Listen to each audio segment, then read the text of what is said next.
I want to start Unit 3, in which we are examining the Black intellectual tradition and the struggle for freedom in education.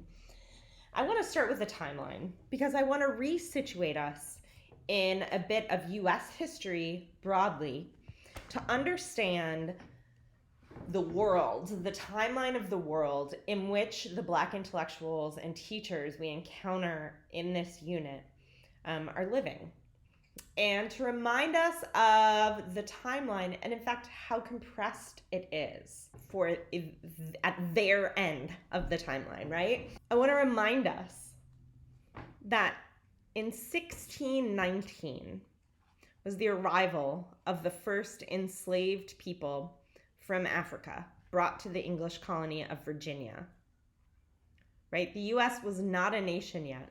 These were the very first settlements. And very quickly after settling, the colonizers brought kidnapped Africans with them, right? So remember that, 1619. Because as we move ahead, I want you to notice how long the timeline is prior to Reconstruction.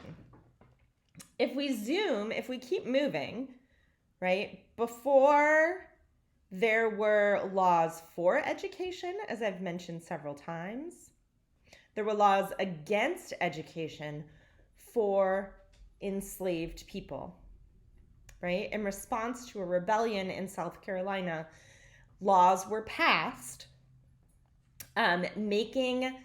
criminalizing the teaching of literacy or being literate among enslaved people in South Carolina. So a reminder, before there were laws for education, there were laws against it for African Americans. So 1619, 1740, think about that timeline, how extended it is. We encounter here then in 1776, right? We have the Declaration of Independence. We move into the Revolutionary War. We see the settler colonial government wrestling with what kind of government it wants to be in 1789, ratifying what we now know as the US Constitution, right? Where slavery was legal, where the institution of slavery was legal. And then a war, right, is fought over slavery. 1861, the Civil War begins, 1861 to 1865. With the Emancipation Proclamation, I realize that, oh, no, there it is. The Emancipation Proclamation being written in 1863, and the 13th Amendment granting citizenship, full citizenship, to African Americans in 1865, right? So 246 years later, so 246 years of slavery. Reconstruction itself, this period of the possibility of a new type of government, look at how brief that is right down here, right? Reconstruction, roughly 1865. Well, not roughly. Historians agree that Reconstruction is like 1865 to 1877. What a brief time period, right? It's in this context that the Black intellectuals that we are encountering this week are struggling for freedom. This timeline is important because it situates that struggle for freedom, and especially education, right? In terms of what the struggle was against, and also for establishing the persistence for Black intellectuals who continued to fight for education for themselves, but also for our nation, as we will continue to see. Now, the Anderson and Moss readings really help to give us a lay of the land of what the struggle for Black education looked like around, we'll roughly say, the Reconstruction era, right? Anderson is focused specifically on Reconstruction. Moss extends in either direction. So Moss and Anderson give us this look at Reconstruction South and Boston, of what some of the struggles around Black education look like in this time period. And we see a number of conflicts that arise. And one of the ideas that comes out of both of those readings, but this unit as a whole, is a reminder that the Black intellectual tradition is not monolithic. meaning that there is a diversity of thought and experience and policy making and proposals for what education and what freedom look like. It's an important reminder. Some of the struggles and conflicts that we see in the fight for education and the articulation of freedom and education for African Americans. There are geographical conflicts between North versus South. To some extent, we see that between the conflict between Du Bois and Booker T. Washington. But we also see conflicts around whether schooling for African Americans should be integrated or whether segregation is better. Not the unfunded segregation, right? But as the critical race scholar Derek Bell has argued, that a fully and robustly enacted Plessy would be better than what happened in schools after Brown. That's a controversial position, but that's what I mean by segregation, not out of inferiority, but to say that perhaps a more relevant education could happen in segregated spaces. This is the conflict we see in the Moss article, right? Between whether or not the fight in Boston was going to be over having our own schools within the Black Boston community, or whether African Americans in Boston wanted access to schools that white Bostonians attended. We see conflicts over sovereignty versus assimilation, very similar to integration versus segregation, right? Do we want, I'm not included in this we, obviously, I'm phrasing these as questions coming from Black intellectuals, educators, Black community in the United States. Do we want to have educational sovereignty, control over the content and the structures and the pedagogy in our schools so that they are unique and specific to our community? Or do we want to assimilate into the educational vision and the economic vision of dominant society? Do we want access to what exists, or do we want to create something new for ourselves? We see conflicts between industrial versus academic education, right? For example, between, it's not laid out as a conflict, but we see it in the visions, for example, of Anna Julia Cooper versus Booker T. Washington, right? W.E.B. Du Bois versus Booker T. Washington, and Mary McLeod Bethune versus Anna Julia Cooper, right? Do we want vocational industrial education that will train us for the jobs that we have access to so that we can become economically self-sufficient? Or do we want access to the kind of liberal arts education that is accessed in elite schooling, in schooling for the white middle and upper classes? And we also see conflicts around resistance versus accommodation. Do we want to work within the system that exists, or do we want to blow up that system politically, educationally, right? So we see these, I don't even want to call them conflicts, but some of the struggles within the fight for education among African Americans. We see this especially beginning in Reconstruction, although in the North certainly it precedes Reconstruction. But these are the kind of themes that come up in the readings that you're looking at in Unit 3 this week. Once we move beyond Anderson and Moss, however, each of the readings, which are a mix of primary sources, the original writings by the Black thinkers and teachers themselves, and historical syntheses of the life and work of different African American educators and thinkers. But beyond Anderson and Moss, the readings are really about understanding some of the Black intellectuals, all of whom were also teachers and educators, and what they were advocating for. And so what I really want to do in this video lecture is give you some background about each of the 6 people that we are learning about and reading about in this unit. So I have them organized here with photos in chronological order of their birth. And the reason I started with a timeline is because I want you to think about these people on this image here in front of us, these 6 intellectuals, educators, leaders. I want you to think about where they situate or are situated on that timeline. And I've put each of them in that timeline so that you can see when they were born, when they died, what the world was that they lived in, that they were born into, and that they left an impact on. So let's start with Booker T. Washington, a bit about him, right? So Booker T. Washington was born in 1856. He was born into slavery in Virginia. So he was born enslaved. After emancipation, when he became a free African American, he went to school in 1872 at the Hampton Institute, which was one of the first institutes founded after emancipation for African Americans in the South. It was founded in 1863 in Virginia. So Booker T. Washington attended Hampton, right, shortly after its founding, within 9 years, and he went on to become the leader of the Tuskegee Institute in Alabama in 1880. He was tapped to become the leader of the Tuskegee Institute, where he stayed for most of the rest of his career.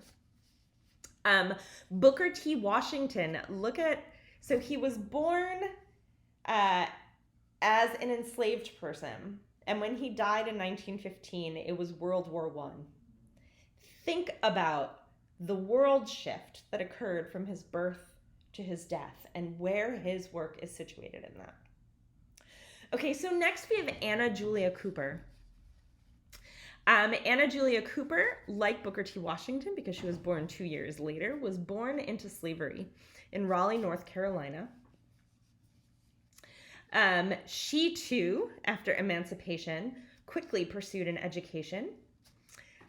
She went to Oberlin College. So Oberlin College was one of the first integrated colleges in the United States in Oberlin, Ohio. I believe the town Oberlin is Oberlin, Ohio, but it's in Ohio. She went to Oberlin, and after that she became a teacher and a principal and moved back to the Southeast, eventually becoming a principal in D.C. She went on to get her PhD from the Sorbonne in Paris after beginning her doctoral work at Columbia. She didn't finish there, but she did go on to get her PhD from the Sorbonne and continued as a school leader, a school president for the remainder of her career.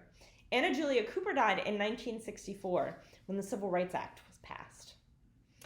Next in this timeline is W.E.B. Du Bois. So Du Bois and Booker T. Washington are often, they had a conflict, right? They had a serious conflict over what education and what education should look like for African Americans and what freedom meant in the context of American society for African Americans, although historians are quick to point out that often the extent of the conflict is overstated. But I've given you snippets of both of their work, primary sources from the both of them. It's no surprise, by the way, as a parenthesis, it's no surprise that the primary sources this week in this unit come from the three men up here.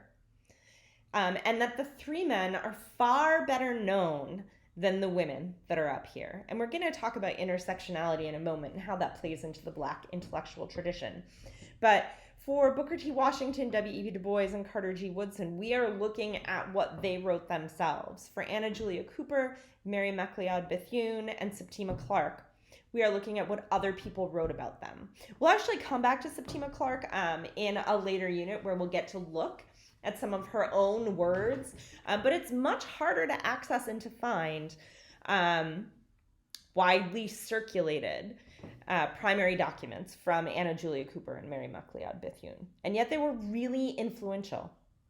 Booker T. Washington, right, became the head of the Tuskegee Institute.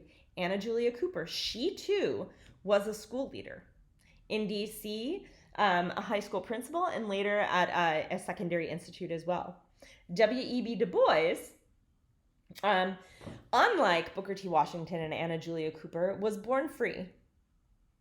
He was born free in Massachusetts to free parents. He attended a public school in Barrington, Massachusetts. And although he began his studies at Atlanta University. He ultimately enrolled at Harvard and received all of his degrees, a bachelor's degree, a master's degree, and a doctoral degree from Harvard University. He was the first Black graduate of Harvard University. He went on to become a teacher, a professor. He founded the NAACP and had a long and tumultuous history with the NAACP. He led UN, or submitted, I should say, petitions to the UN in the mid 20th century on behalf of African Americans, calling global attention to the mistreatment, to the oppression that African Americans faced in the United States. When he died in 1963, also around the time of the passing of the Civil Rights Act, right? He actually died in Ghana because Du Bois was targeted in the US as a communist. His work, his outspoken work resisting white dominance and white supremacy in international and domestic policy, severely limited his ability to travel and to write and to do scholarship because he was targeted during the Cold War as being a communist. He eventually moved to Ghana, and that is where he died in 1863. Carter G. Woodson. Perhaps you know Carter G. Woodson, perhaps you don't. Carter G. Woodson was born in 1875, so he was born free in Virginia, although his parents had been enslaved. But he was born free. He went on to Berea College in Kentucky. Berea has a history very much like Oberlin in terms of being a countercultural abolitionist space. He earned his bachelor's degree from Berea. He went on to the University of Chicago for another bachelor's degree and for a master's degree. And he too earned his PhD from Harvard. He is the only child of enslaved parents to earn a PhD anywhere in the United States, according to my research. If you can, I was skeptical of hearing that. Anna Julia Cooper earned her PhD abroad.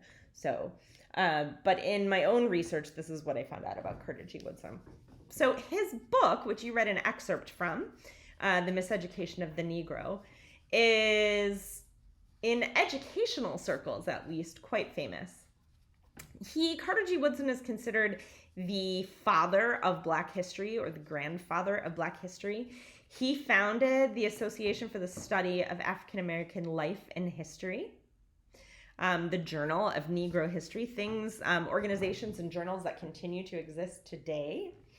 He too was an educator. He taught in public schools and at universities and continued to write and do research throughout his life. He passed away in 1950. Again, think about that. So not quite yet. We have not gotten to Brown. We have not gotten to the Civil Rights Act. But we see activism, right? We see the civil rights movement gaining steam at that point. So think about the world that he lived in. I also like to point out here, Carter G. Woodson died the year my mom was born. My parents were in high school when W.E.B. Du Bois and Anna Julia Cooper passed away. Booker T. Washington died just a few years before my grandfather was born. I find this important for historicizing because we're looking at them as historical figures, but their lives overlap with and intersect with our own. And things, policies, laws, events, people that are part of our timeline in the world. And especially in the context of current uproar over teaching honest history about race in the United States, where the rhetoric often positions issues of race as in the far past, as General Pratt did in his speech, which many of you pointed out in Unit 2's perusal discussion, right? That racism and oppression were something of the past. I want you to think about the way in which the world these thinkers, leaders, educated, the world that they lived in overlaps with our own in really intimate and personal ways. to maybe not distance ourselves from this so much. And I guess I say that especially as a white person, where it is easier to distance myself because my life has not been personally touched by the structures of racism and white supremacy as it was for, as it continues to be for people of color in the United States, but specifically for these Black intellectuals and educators. I also want to introduce you to Mary MacLeod Bethune, who was born in 1875, right? Like Carter G. Woodson, she was born free in South Carolina. She too pursued education and higher education, obviously, right? As intellectuals, certainly there are organic intellectuals, but there's the assumption here, right? That these are all learned people. She was a school founder. She founded the Daytona School for Women in Florida. It went on to become the Bethune-Cookman University, which still exists today. She, very much like Booker T. Washington, emphasized vocational and industrial education. But if we look at her life, she actually became more and more politically active and resistant over time.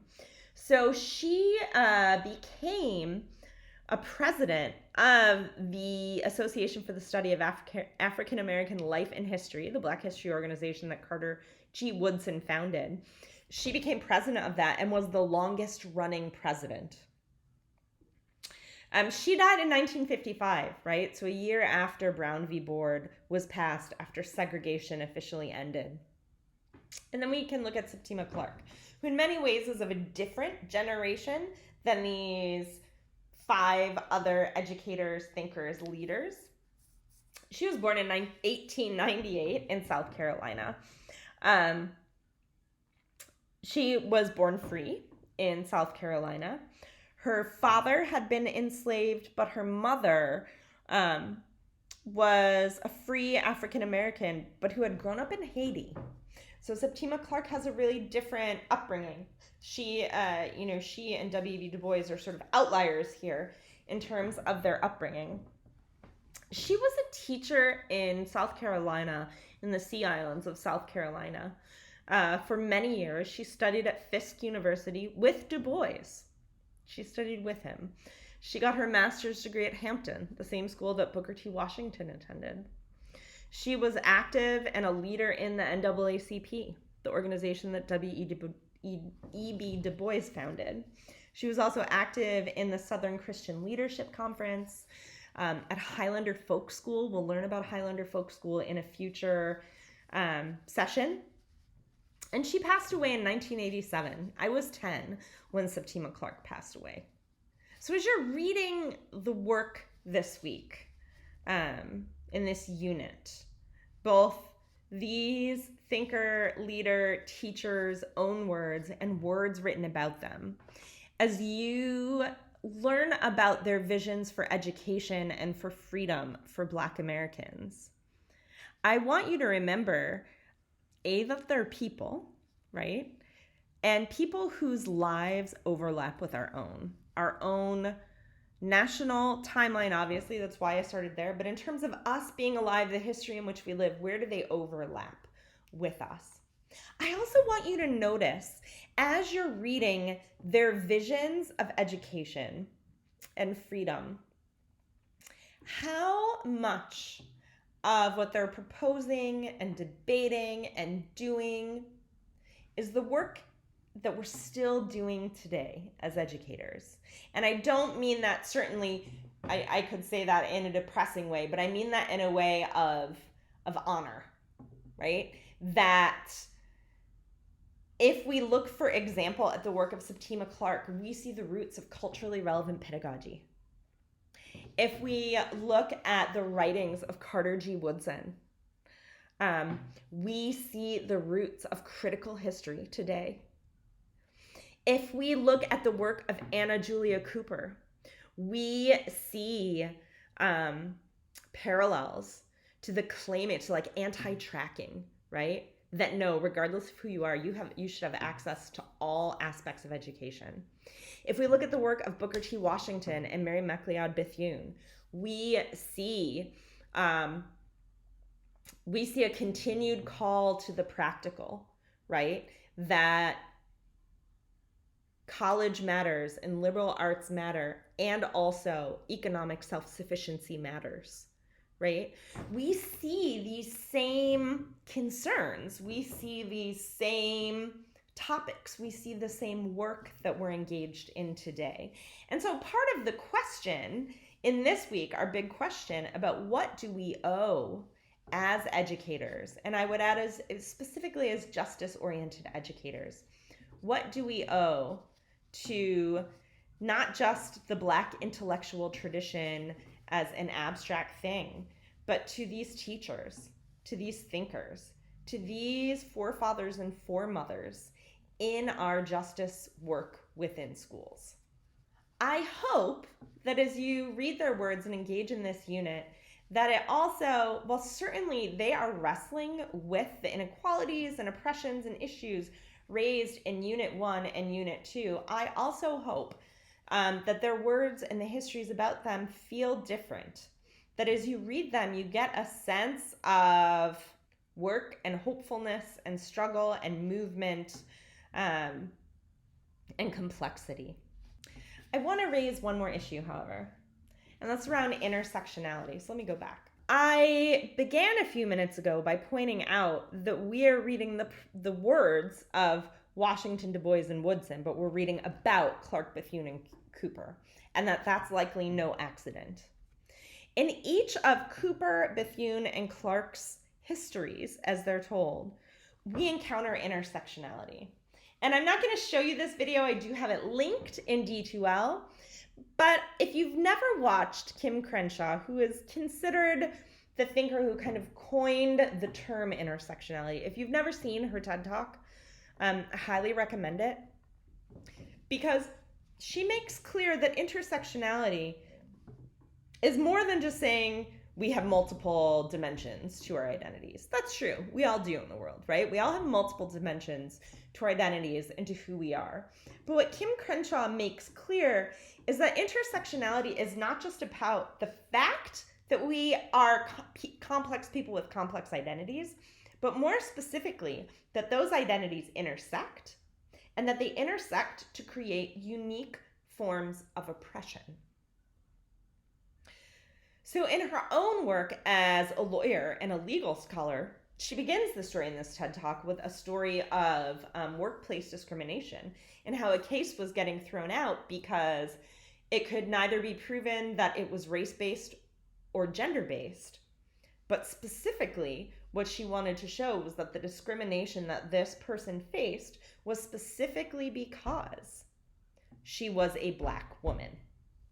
And we see this in the stories of Cooper, Bethune, and Clark. While this unit is focused on the Black intellectual tradition, I urge you and encourage you to think about, as you read their words and as you engage with your peers, to think about how intersectionality is at work in educational experience for people whose identities sit at the intersection of different marginalized identities. How is education for them, for us? And how does accounting for that intersectionality change what we understand as educational freedom or educational justice? Are Cooper's and Bethune's and Clark's visions for education substantively different than Du Bois's and Woodson's and Washington's? And if so, is that substantive difference because of their intersectional identities?